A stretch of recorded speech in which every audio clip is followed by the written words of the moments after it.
It's Philosophy Talk. The male kangaroo doesn't have a pouch. Only the female has it. So the male has pouch envy. Bertrand Russell thought envy was one of the greatest causes of unhappiness. What, is it really always a bad thing? Of course it is. Envy makes you bummed out and bitter. I've never seen you jealous before. Well, you're not even a fan. I was at Game 6. You didn't even watch it. Wait a second. Wait a minute. You jealous of him or you jealous of me? Couldn't envy be used to improve ourselves? Why not just be happy with the way we are? Aren't some people worthy of envy and emulation? I don't understand. Before, you were jealous of me. Now you're jealous of him? I'm jealous of everybody. Isn't it rational to want to be better than you are? Our guest is Sara Protasi from the University of Puget Sound. Envy, vice, or virtue? I envy your reflexes, Captain. I envy your strength of will. Coming up on Philosophy Talk. On Sunday, February 17th, Philosophy Talk returns to the Marsh Theater in San Francisco for 2 new live recordings. At 12 o'clock, Neuroengineering Beyond the Five Senses with neuroscientist David Eagleman. At 3 o'clock, Authority and Resistance with political scientist James Martell. Tickets for either show are available at philosophytalk.org. That's Sunday, February 17th. Philosophy Talk, live at the Marsh.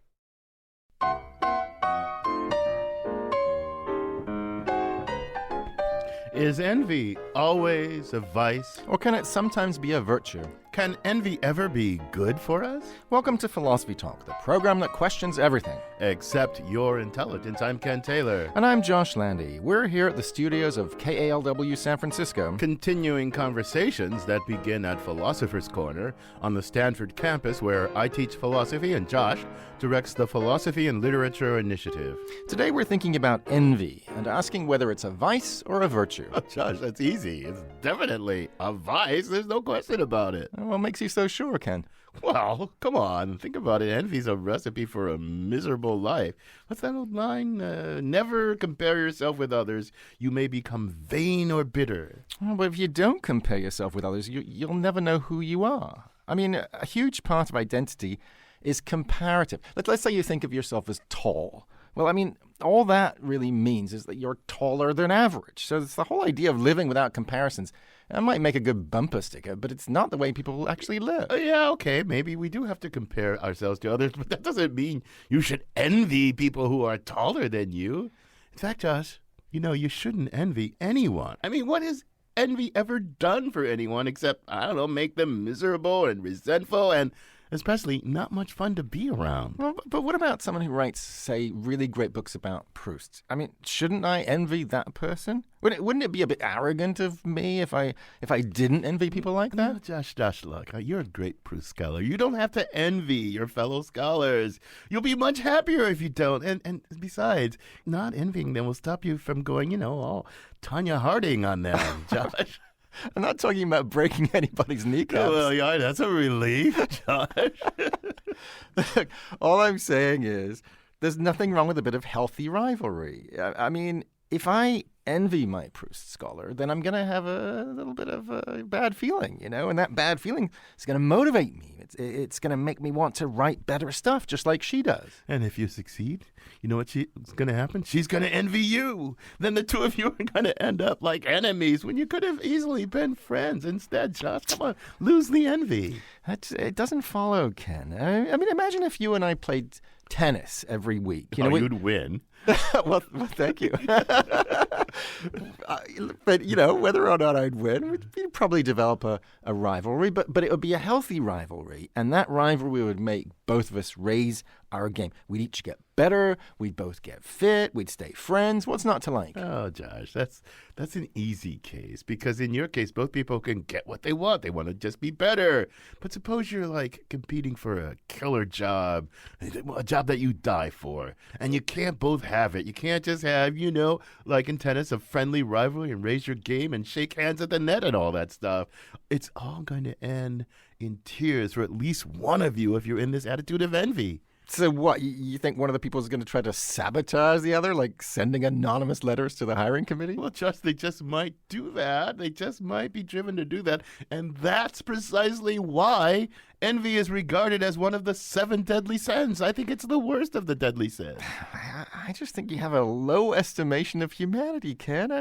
What about all the healthy cases? Not just tennis, but art or moral goodness or even philosophy. I mean, these are all cases where envy can motivate us to try to be better. Or more likely to motivate you to try and tear the other person down. I know you're better than that, Ken. Oh, that's what you think, Josh. Oh man, I got to watch out for you. and anyway, Josh, envy's bad for the planet. What? Well, you suppose you envy your neighbor, like his hot new car or something. So, out of envy, you get a new car too. But, Josh, you don't need that car. It's just consumerism on overdrive, driven by your envy. So, thanks to your envy, there go the ice caps. Geez, Ken, that escalated quickly. Look, I don't know about that. All I'm saying is, I still think there's a good kind of envy. I mean, especially the kind where you envy each other's qualities. Not their cars, not their possessions, but their qualities. Take me. I envy you, Ken. I envy your brilliance, your wit, your quick thinking on the radio. Josh, thanks. But I know what you're doing. You're just trying to flatter me so that I let you win this argument. That's all you're doing. Is it working? No comment. But look, let's see what our roving philosophical reporter, Holly J. McDeed, has to say. We sent her to explore the upsides and the downsides of envy. She files this report. In some Christian teachings, envy is considered one of the deadly sins to overcome. If you want a beginner's guide, grab some popcorn, turn off the lights, and put on a History Channel documentary called 7 Deadly Sins. Envy spreads her poison throughout her victim's blood, bones, and brain. As the film explains, envy is different than jealousy. Envy is wanting something you don't have that someone else does. The gods of Olympus despise envy. And today, envy is the one deadly sin that even sinners don't like to mention. On the other hand, if you're in a competitive, aspirational mood, there are tons of self-help books and guides to using envy as a tool for motivation. If you see something that you want to emulate, it is time to activate. You need to initiate and generate so that you can accelerate that which you want to accumulate. Leah Finnegan doesn't buy it. Finnegan is the executive editor of The Outline and writes newsletters. She lives in New York City, a city known for fierce competition. You're constantly comparing yourself to others, and others are very loud about their successes. She says unless you're a competitive marathon runner or a competitive Scrabble player, those are unrealistic expectations. You know, basically when you log on to any social media site, it's like, look at my book deal, look at my movie deal, look at my beautiful husband, look at my little baby. And it's like, okay, what do I have to offer the public for them to, crow over me? Finnegan remembers having dinner at a fairly famous journalist's house when the envy kicked into high gear. The journalist had just landed a huge book deal. Around the time she got the deal, she found out she was pregnant, and she was extolling the virtues of having everything, you can do it all and you can do it all at once. She was basically kind of like provoking us to be envious of all her successes. So Finnegan left that dinner, feeling envious of the journalist and bad about herself. Jerry Parrott, a psychology professor at Georgetown University, studies that kind of envy, benign, mundane envy, the kind that creeps into everyday life. It's so common, I think people don't notice it. Parrott says there's harmless envy that most of us feel and then forget about. Then there's malicious envy that turns dangerous when the envious person imagines an extreme unfairness. They don't want to admit that the other person has successfully outcompeted them or has talent that the envious person lacks or anything like that. And so there's this tendency to construe the situation as being unjust. This, at its worst, can lead to the sort of envy we hear about in the news or on Lifetime TV. Like, say a person envies their rich husband, feels like he doesn't deserve all that wealth because he's a moron, and kills him. You can justify all kinds of nastiness on the grounds that you're aiding the cause of justice. Parrott's advice for the envious among us is similar to the self-help videos on the subject. He says, use that envy as a reason to improve. Maybe even befriend the person you're envious of. Or take a step back and remember what you have to offer. unless there truly is some kind of unfairness. Parrott says that's probably not envy. It's more like righteous indignation, which isn't even a deadly sin. 7, 7, 7 deadly sins. Leah Finnegan, though, finds comfort in another theory. While researching envy, she discovered psychoanalyst Melanie Klein. It's kind of complicated, but basically Klein says that babies become envious of breasts because they contain so much milk they can't have. I felt like it was kind of an abdication of feeling bad about envy because you don't have control over your envy because it's something that, maybe your mom up for you. If you look at it like that, envy is something instilled in us before we even have control over it. So maybe we should just feel okay and normal about feeling it. And besides, like some philosophers say, when resentment is justified, then it's just righteous indignation. For Philosophy Talk, I'm Holly J. McDeed. Thanks, Holly, for that fascinating and humorous and enlightening tour of the upsides and the downsides of envy. I'm Ken Taylor. With me is my Stanford colleague, Josh Landy, and today we're thinking about envy. Is it a vice or a virtue? We're joined now by Sara Protasi, professor of philosophy at the University of Puget Sound and author of Varieties of Envy. Welcome to Philosophy Talk, Sara. Hi, thank you so much for inviting me. So, Sara, how did you, philosophers have written a bit about this topic, but how did you first get interested in it? Were you racked with envy as a kid, or were you the object of other people's incessant envy? What got you started? Well, of course it was the latter, Ken. I don't know what you're even asking. See, this is why I don't like the question about why do you study envy? So, no, to be honest, I think I was on both sides of the equation, as most of us, I think, are. So when I growing up, I used to dance a lot. I wanted to be a ballerina, and so I spent a lot of time at my dance school, which was a pretty serious pre-professional training kind of school. And I think those kind of schools, dance academies, are the perfect breeding ground for envy. Wow. For a variety of reasons. Yeah, like Black Swan. Well, hopefully not quite as bad, although I've had some unpleasant encounters with, things like pins in my point shoes. And Someone put a pin in your point shoe? Yes, someone did during a rehearsal. Yeah, I mean, I think in general, you see, because, the competition is not only fierce and encouraged by dance teachers, or at least it used to be, but there is not as much of a team spirit as in other physical pursuits, and you just see it, right? It's very, in school sometimes you don't know who gets the A's, or you can suspect, but you can't see other people's grades.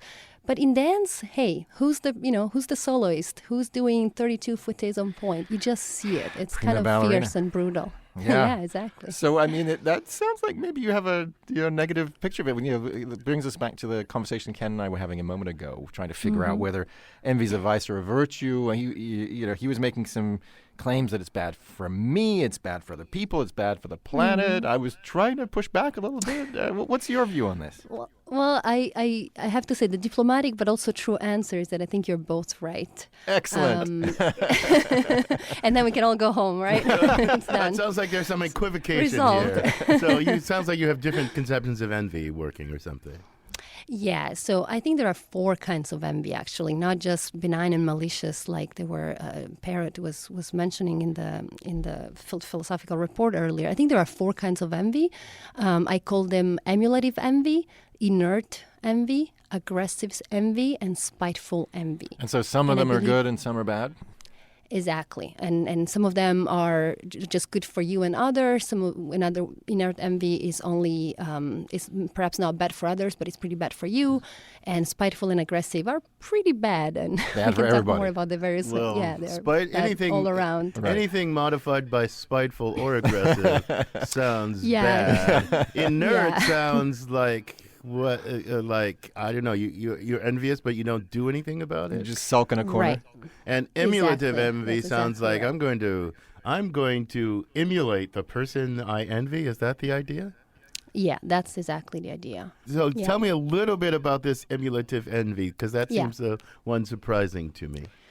Yeah, so imagine that I'm in this ballerina looking at someone else who's performing on stage, and she's just she's a bit better than me, and that's why I envy her. But I feel I'm hopeful that I can improve my situation, right? So I look at her, I look at how she's turning, I look at what she's doing, and my envy, it's this painful feeling of perceived inferiority. But I'm hopeful. I think I can get to where she is. I can become like her. And so I'm not motivated to pull her down, so to speak, right? To level down, to bring her down to my level. But I am motivated to push myself up to where she is. And so this unpleasant feeling, actually, like many many unpleasant emotions, we know that they make us do things. It's motivating. Right? It's motivating in a very powerful way. Okay, I've got the concept. I'm not completely convinced, but we've got a long time. But now we're going to take a break, and then I'll get you to try and convince us some more. Josh is probably already convinced. You're listening to Philosophy Talk. Today, we're thinking about envy with Sara Protasi from the University of Puget Sound. Have you ever felt envious towards anybody? Did that get you to raise your game, or did it just make you miserable? And did you ever manage to get over it? Emulation, admiration, and transformation. Plus, your calls and emails when Philosophy Talk continues.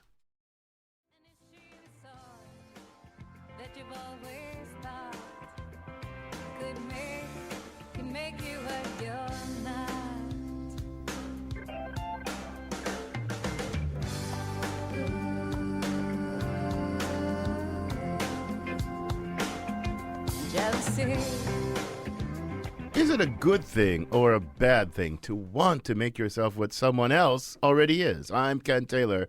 This is Philosophy Talk, the program that questions everything except your intelligence. I'm Josh Landy, and we're asking whether envy is a vice or a virtue.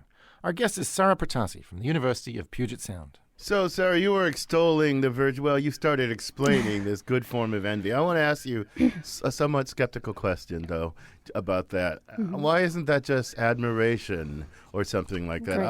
There are lots of people I admire, and sometimes I try to emulate the people I admire. Why is it envy rather than admiration? That is a great question. And the answer is actually a bit complicated, but I'll do my best to simplify it. Okay. So one thing is that envy always involves some kind of similarity. So, for instance, it would be really hard for me to be envious of you, Ken, because you are a prominent Stanford philosopher. You're much more, expert. You are. No, it's true. I'm not just like flattering you like Josh was allegedly doing earlier. Yes, of course. I'm also doing that. It worked for me. But seriously, like when there is envy does not arise when there is a big distance between ourselves. So envy and admiration tend to arise in different conditions, and we don't have a choice. We don't have a lot of choice about what emotions we feel, right? Circumstances affect what emotion arises, and so sometimes admiration might not be available to me because the person that is better than me is just a little bit better. She's not much better than me, and so the sort of appropriate response is to feel envy. And also, admiration tend to arise when, another difference is that envy tends to arise when we are lacking things that we really care about. So, for instance, I can admire Martin Luther King or I can admire Michelle Obama, but I don't want to become like them, right? Because that's not what I do. I'm not a politician. I'm not an activist. I'm not a thinker who changes the world. Not yet, at least. And so they arise in different circumstances. That makes sense, they're also. But what about? I mean, what doesn't make sense to say I envy rock stars? Oh gosh, I wish I could be, David Good. Bowie So, or well, something of course, like that. People can speak in more or less loosely ways, and of course, we can. It's a matter of salience. Sometimes we feel we're closer to people that we're not, in fact, close at all, right? Okay. We overestimate us, and we think, or sometimes we compare ourselves to rock stars with regard to things that like as human beings. Okay. Right. So that is possible, but in some say, cases that envy is inappropriate. I see. So you might say I envy Michelle Obama in the sense that I wish I could make a big difference in the world, but not in the sense that I could become a successful politician. Right. Sometimes you say I envy her, but what you mean is really like I wish X, or sometimes we might want to actually say things like I admire her. But, I mean, so the way we speak is not necessarily a good indication of what we're actually feeling. So let me try something else. But You want to finish up your point? Well, I just wanted to say another difference between emulative envy and admiration is that it seems that actually, and this goes at the heart of your question, Ken, is that empirical evidence seems to show that emulative envy actually spurs the agent to self-improve in the short term, where admiration cannot do that. So they actually seem to serve different purposes. So if I really envy the other ballerina who's a bit better than me, I'm gonna show up to class tomorrow, right? And shed sweat and blood and do all the things I can do. Whereas admiration, I just look at her and say, oh, she's so good. I'll never be as good as her. Well, let's try this. I mean, I see your point, and I take your point, but I'm not quite sure what it adds up to totally. Because here's a thought. I mean, there's the other regarding part of lots of our attitudes. I admire so and so. I'm envious of so and so. And then there's the self-regarding part there's self-regarding attitudes. I might think my dad was a great dad. And I might think of myself, I'm such a lousy dad. I admire the dad that my dad was, and I think to myself, I wish I could be the dad that I regret not being the dad that I don't regret my dad being a great dad. I admire my dad for his being such a great dad, but I regret my own, right? That's a self-regarding part. Yeah, that self-regarding part. So are you just, I might hear you to be saying, well, envy is a two-part, what you're calling emulative envy is a two-part attitude. There's an other regarding part where I look up to the person, that person's virtue displays to me my lack of virtue, and then I regret. That's the self-regarding part, my own lack of virtue, and I try to do something about it. That wouldn't be the envy I don't know if that would be the envy per se motivating me, or my regret of my own lack of virtue motivating me. Or is that just another way of saying the same thing? Yeah, I wouldn't. I mean, this is an interesting thought. I've never thought about this kind of situation involving any kind of regret, because especially with emulative envy, if I feel emulative envy, that means I perceive myself as capable of improving. So there is actually not, I think the regret you're talking about sounds more like when you feel inert envy, and you feel and you think like there is something about regret that is past, that is looking toward the past. Well, right? but I make regret. Whereas emulative envy has a lot of hope. It has hope. But if I regret that I haven't worked as hard, that I don't have the natural talent, I might just say, let me get myself in the hands of a good coach. Let me get myself, regret of what I've done till now, right, can surely orient me toward the future. I mean, there's some kind of negative, there's a self-regarding attitude. All I'm trying to say is there's a self-regarding attitude that's negative in character, but, right? Yeah, maybe that's part of envy. Because maybe envy is partly other regarding, partly self-regarding. Yeah. So I think one thing you might be getting at is what I think. So in envy it's a three-part relation, right? So you have the envier, the agent, the person who's doing better than you in some way, or at least that's what you think, and then the object, the thing that you lack, right? So these three elements are always there in all kinds of envy. In emulative envy and in inert envy, I really care about what I don't have, and so I don't care about bringing the other person down. But in one case, in emulative envy, I think I can get it. I'm hopeful and confident that I can get to where the person is, and so I work hard to get there.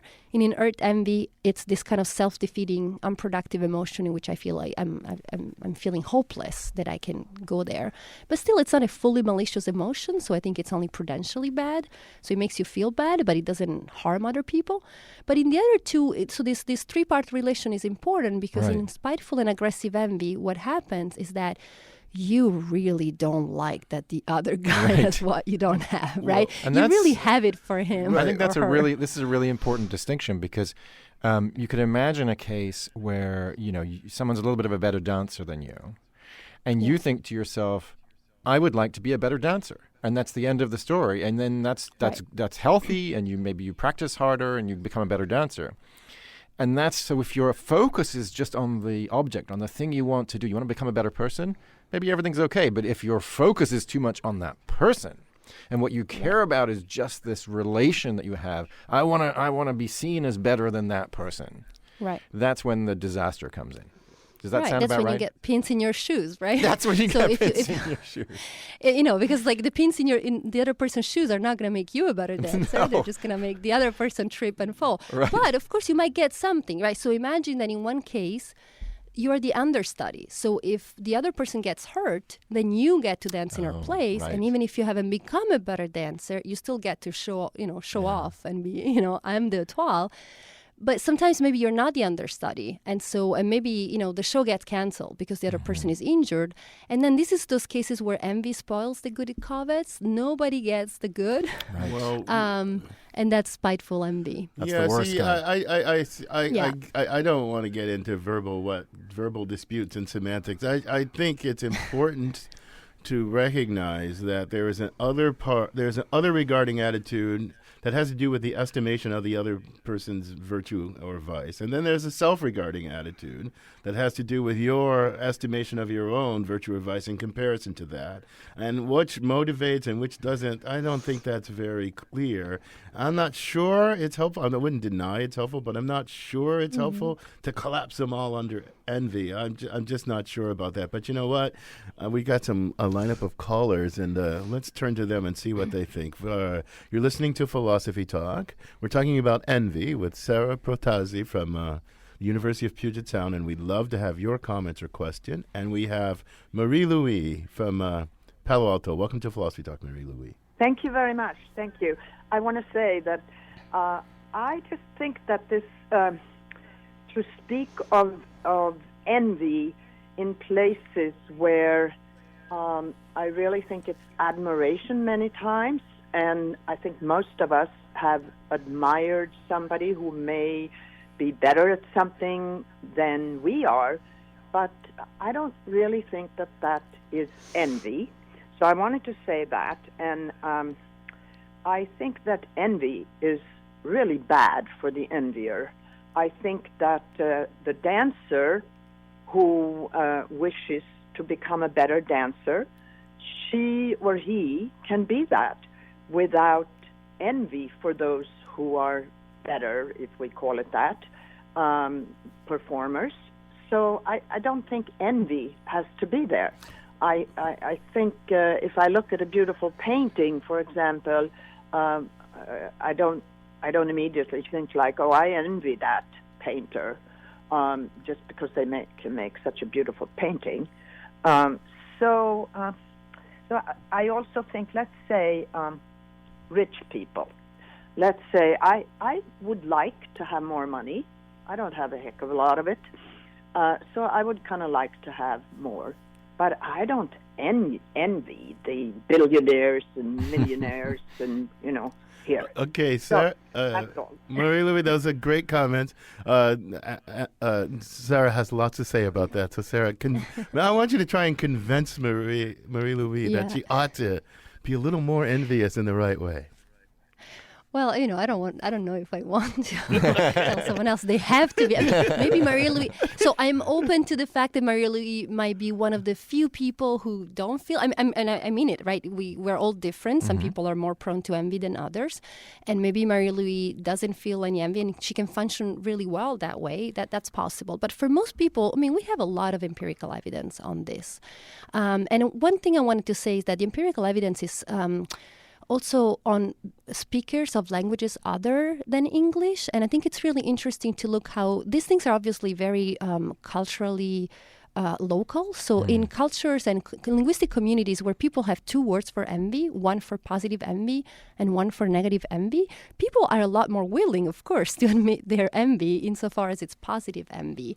And so I think, maybe if Marie-Louise thought about when she uses, jealousy, or maybe she uses admiration. And again, if we were to compare how she uses admiration and when, we would find out that actually maybe what she's referring to is the emotion that in the literature is called envy. So there is a lot of, because there is a lot of stigma around envy, it's also really hard to admit it to oneself. Right. And again, I don't want to imply that the caller, but that makes sense. But it's just really, which is one reason why it's also actually also hard to study, of course, and people, But I take your point, Sarah. I mean, I often think about the friendship between the two characters in My Brilliant Friend, that novel by Elena Ferrante. It's such a lovely novel. And you have, one of the characters envying her friend for being at least apparently smarter than her. She works super hard, and that seems to be one of those good cases that you're talking about, where the envy acts as a motivating force and spurs this kind of healthy rivalry. And I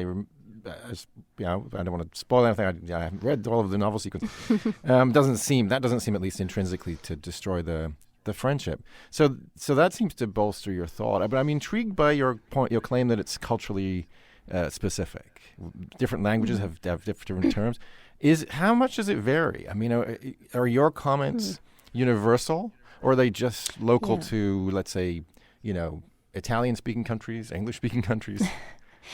That's a great question. So I think that my taxonomy, I feel comfortable defending my taxonomy with regard to the countries where the most psychological studies on envy are run, which is industrialized, rich, democratic society, basically Western. Let's just call them, Western. Right. And rich societies. There's a fair overlap between the results of the studies. There's a lot of overlap, and there have been a lot of studies done on English, Dutch. What are the other speakers? I think Italian speakers. So I think there is enough evidence to support my taxonomy. Of course, however, that doesn't mean that speakers themselves again, a common thing to do is for English speakers to use jealousy to refer to what I actually think is some kind of emulative envy. Right. So of course it's tricky. Yeah. So let's let another caller in here. Linda from Sausalito's on the line. Welcome to Philosophy Talk. Linda, what's your comment or question? Oh, my comment is every Christmas I get a Christmas letter from a old college friend. I don't see her during the year, but I get envious because throughout the Christmas letter, they're talking about they're well-to-do. How great their life is. All the places they visited, all the gifts they've given each other, all the things they spent their money on. And I always have a difficult time writing anything back to them. So I pretty much ignore it. And I don't take envy as a virtue. And what I try to do after hours of thinking about this Christmas letter is just try to be happy for them.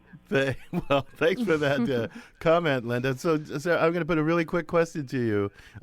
So look, people who try to make us envy them, are they ever trying to make us have that good envy?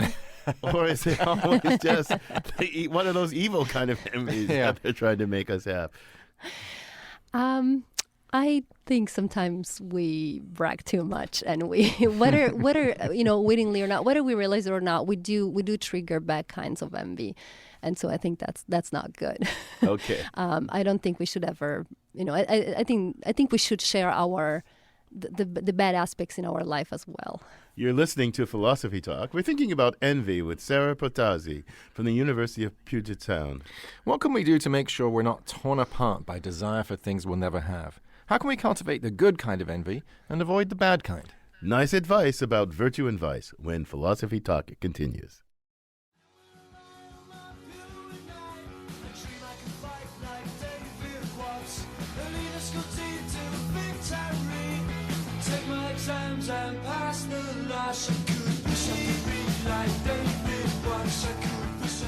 Do you wish that you were more like David Watts, or maybe someone else that you envy? I'm Ken Taylor, and this is Philosophy Talk, the program that envies no one but questions everything. Except your intelligence. I'm Josh Landy, and our guest is Sara Protasi from the University of Puget Sound. Today we're thinking about envy. Is it a vice or a virtue? And we've got another caller on the line, Amy from Berkeley. Welcome to Philosophy Talk, Amy. What's your comment or question? Hi there, thank you. And I'm glad that my call is coming in after the talk about linguistics and after Marie Louise' call. A few years ago, I was working with a writing coach, Erica Lutz, who also teaches leadership communication, and she introduced us to a word that was new for us, which was benvy, which was a combination of benevolence and envy. And I also thought, so I was interested in Sarah's, if you've heard this word before, and also its relationship to emulative envy. Oh, good question, Sarah. Have you heard of benvy? Yeah. No, I haven't. But it sounds like it might be a good. Well, of course, I prefer if people use emulative envy. Trademark. But exactly. Well, unfortunately. So, Amy, can you? Are you still there, Amy? Oh, Amy's gone. I was going to ask her to define envy for us.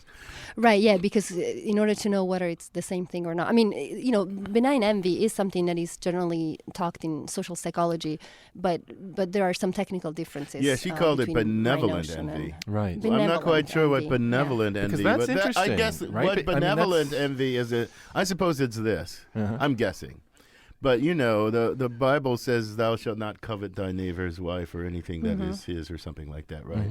Envy sometimes seems like a covetous kind of vice. Perhaps benevolent envy is is one of the kind of things you're talking about, when you envy another, but you don't covet what that other has. You don't begrudge them. You don't budge their grudge. I think it's going further than that, Ken, because it seems to me what we've talked about so far is, the best case scenario is a case where you don't bring the other person down and you do bring yourself up. But what if envy is actually going further than that and saying there's a kind of envy where you actually help the other person? I don't know what that would look like, but that's really an interesting challenge. What would the kind of envy look like where it motivates you both to improve yourself and to reach out and help the other person? Well, it's not clear to me that would still be envy, because or at least it seems that the other is just doing just fine, right? So, I mean, I don't know. I know. So there's some additional thing going on there. I think what we're getting from various callers and from our own conversation is that there's lots of stuff going on in this domain. I do think there are lots of other regarding attitudes that we have to others that are combined with a kind of reflection on that. So I notice the virtue of the other, and I resent the virtue of the other. Like, look, I'm a schmuck, I'm a low-level whatever, right? I don't pay my taxes, I don't work out, I don't do that. And all these other people who are more virtuous than I notice they're more virtuous than me, and they remind me of how yucky I am, and I don't want to live up to that. I don't want to admit that, right? So I would like to bring them down so that they're not there as constant nagging reminders. But they may remind me of how badly off I am with respect to virtue, and they may remind me that I could do more to be like them, and let me get off my duff and do more stuff, or I might regret my own. So it seems like a complex welter of attitudes that we have. It is. I mean, it is very complex, and remember, Ken, the idea that it depends on the focus of concern, right? So if I'm mostly concerned about what the other person is doing, then yes, I will be prone to the kind of more negative attitudes and just trying to bring them down. But if I'm more focused on the good that I lack, right, the other person is just a reminder that I don't have it. Right. But that's why it motivates me to go up, because what I really want is to be that, the best ballerina, not to take that away from the other person. Right. So I think that, and that's one thing that I think psychologists don't talk about, and that's why I think they are missing a fundamental normative element. So let me ask you, I don't know if it's a psychological, motivational question or a normative question or what, but it's a question. Okay, there's this welter of ways to be with respect to both the other regarding estimation of somebody's good and bad and my own self. How do I cultivate a more healthy way of comparing myself to others and using it as a motivation rather than a destructive way of comparing myself to others? Yeah, great. Whether or not you call it good envy or bad envy. How do I go about doing this? So, and I think both, I want to sort of give some kind of advice that goes in both ways. So also how to not make other people envy you, right? Because the second caller, I think, talked about something really important. So we're constantly both envying other people, but also being envied by others. So we have to be mindful of both directions. So one thing is that, there is this talk of growth mindset and focusing on effort. And I think that's healthy for a variety of reasons, because it helps you actually achieve your goals. But it helps with envy, right? So one thing to do is to just don't think that people are good because, maybe God did bless them, but it's not just that, right? Or they were born that way. It's a lot of times it's a matter of effort of the things you do. And so when you emulatively envy someone, you can sort of also look at them and see how they did it. And the person who's doing well, so the writer who's sending a letter about their successes, or who's, I'm going to brag on Facebook about being on Philosophy Talk as soon as I'm done, right? But obviously, but at the same time, I also try to share on Facebook my, failures and my insecurities and the things that don't go well and my efforts and how my efforts sometimes failed, right? So your Christmas letter could have a bit of both, right? Yes, and I think that's actually really important. Right. And the second thing is to reassess your values and priorities. And something came up earlier in the philosophical report, right? Or you guys were talking about consumerism. Sometimes Yes. we envy people for really bad reasons or about really not very valuable goals or objects. And a lot of those are actually not shareable. They're exclusive, or they involve a lot of work and they not make you happy. And so there's a lot of unhappiness, or they're environmentally bad and all of that. So I think, when I say that emulative envy can be a virtue, I don't mean to say that you have to emulative envy everybody on everything. Right. That would be let me silly. ask you a really quick question.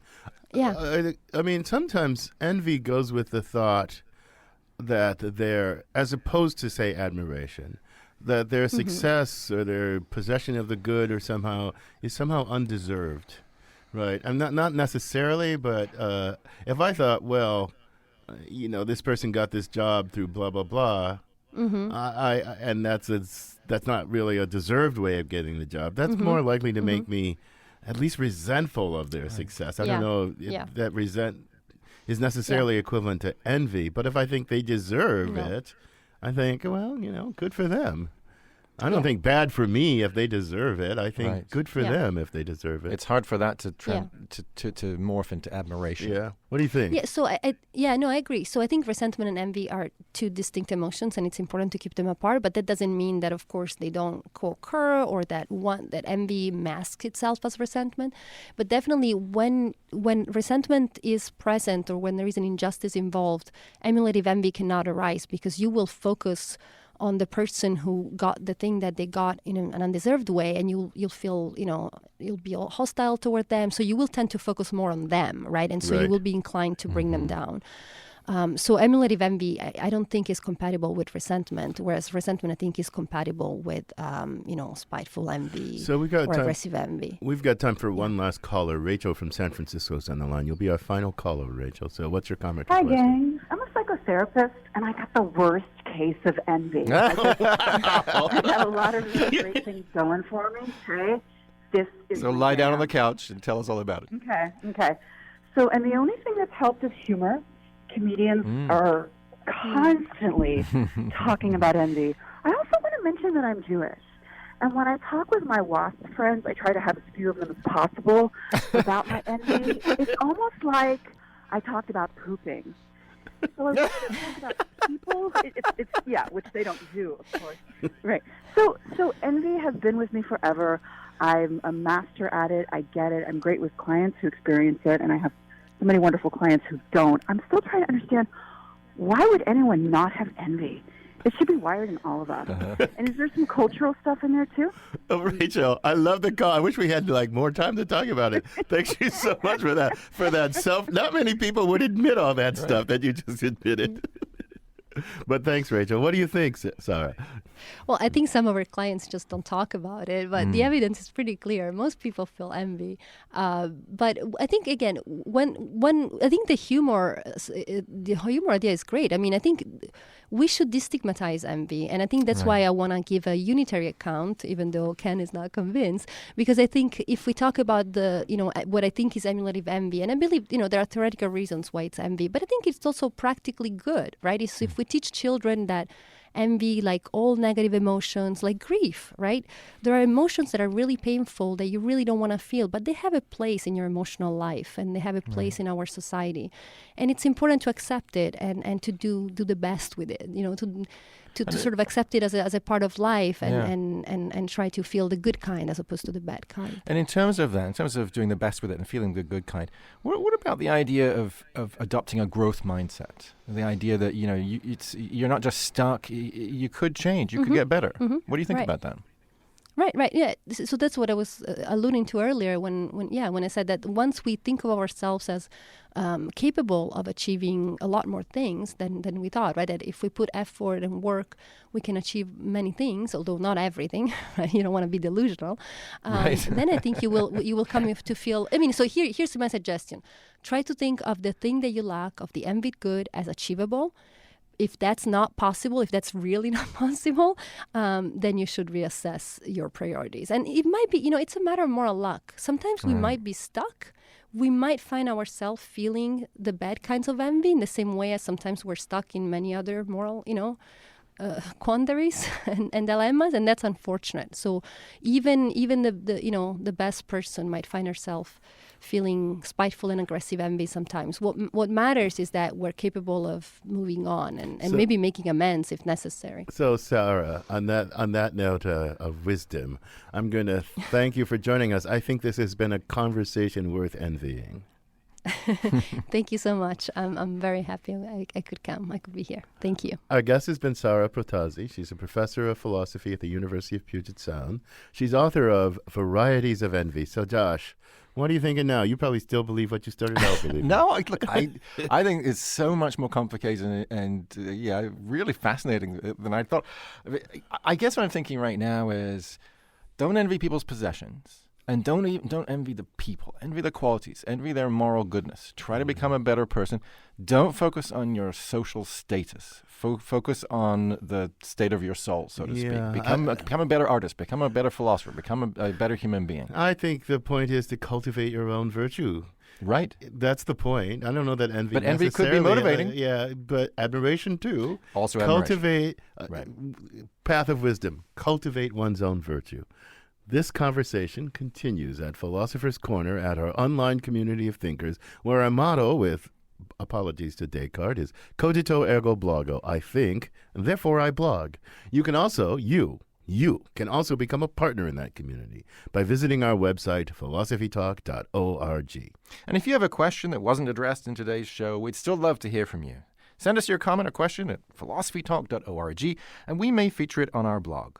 Now it's the envy of curmudgeons everywhere, Ian Scholes, the 60-second philosopher. Ian Scholes, there are different kinds of envy, one where you admire somebody and work to be like that person to echo their achievement and or worldly possessions. The other envy is you hate somebody for what they have because you don't think you can ever have it, so you want to destroy that person or the stuff they have so nobody can have it, and we won't go through that pain anymore. Bad envy turned us into psychos and drama queens, but that's all fading. We no longer burn books if we don't know how to read. We just stop funding schools. Smells like victory. So what happened to envy? Well, look at influencers. These are people, generally fashion bloggers or Kardashians, famous for being on social media, who get paid by designer sunglass makers, for example, to take selfies of themselves in Milan or a fabulous party or whatever, wearing the sunglasses and then posting the pics on Instagram. I mean, how do you envy somebody who does that? You can do it yourself. Just start a fashion blog, get on social media every waking hour. Sooner or later, you too will be paid to wear Italian shoes to a disco. It might help to be the soiled offspring of a rich person, but poverty is no impediment, only shame or crippling self-doubt. On the internet, we're all entitled, all privileged. So there's that culture. Then there's the right versus left. Both are against elitism, but not out of envy. Out of weird ethical outbursts. From the right against liberals with money, who is George Soros, or against school teachers because they're making too much money and won't pray or use firearms in the classroom. From the left, because they're against neo-colonial hate mongers with too much money, or the perceived deplorables in the double-wide and MAGA cap. But none of this involves envy. We don't want to be George Soros or the Koch brothers. We just want to focus for free-floating disapproval. Self-satisfaction is its own reward. Take Alexandria Ocasio-Cortez, the young progressive congressperson that conservatives love to hate and liberals hate to love. She got a nickname right out of the gate, AOC, so we can shorthand our way to notifications of her perky antics. It's strange. Liberals live in fear that she'll go too far in a tweet. Next thing you know, nobody will have health care. And conservatives fear her, but weirdly, she has a Puerto Rican ancestry, and they keep trying to accuse her of not being authentic. Her name is Alexandria, for example, but conservatives tweeted that she was called Sandy in college, which is what only blonde college girls call themselves, apparently, and she's not blonde. See? Hypocrite. They found a picture of her dancing in college, and everybody knows socialists don't dance. See? Hypocrite. They tried to prove that she didn't really have it that bad growing up, even though she never said she did, therefore... hypocrite. Except she keeps on being adorable, fanning the fears of conservatives that she'll make millionaires pay more money than poor people, and the fears of liberals that she'll go too far in her exuberance, and Lindsey Graham and Mitch and Trump might cluck their tongues at Democrats for not keeping her under control. And then where would we be? Where is envy in all that? And finally, there's Marie Kondo, the tiny font of the Con Marie tidying craze. It seems to be a cult movement organized around house cleaning. There are even certified consultants who will come to your house and help you declutter. Yearbooks, hummel figures, stuffed animals, Christmas decorations, honeymoon souvenirs. You should just get rid of it. All the stuff that once caused envy from others, your baseball cards, your vintage guitar, your books and records, do they still bring you joy? Stuff shaming has become a thing. Keep only your phone so you can snark at others anonymously. We can all agree that we should not have certain things, only disagree on what. Our social media outbursts are like the stares of a cat. Why are you where I'm looking? Worse, we're like feral cats, tweeting out nasty comments from the basement of the abandoned house next door. Are you feeding me? No. Then go away. I believe we are working on a new mutant in the field of toxic social emotions. It's kind of like envy, but not. If envy, fear, disgust, and desire had a baby, and then put the baby up for adoption, and then took the adopted parents to court for child endangerment, well, that's pretty much America today. I gotta go.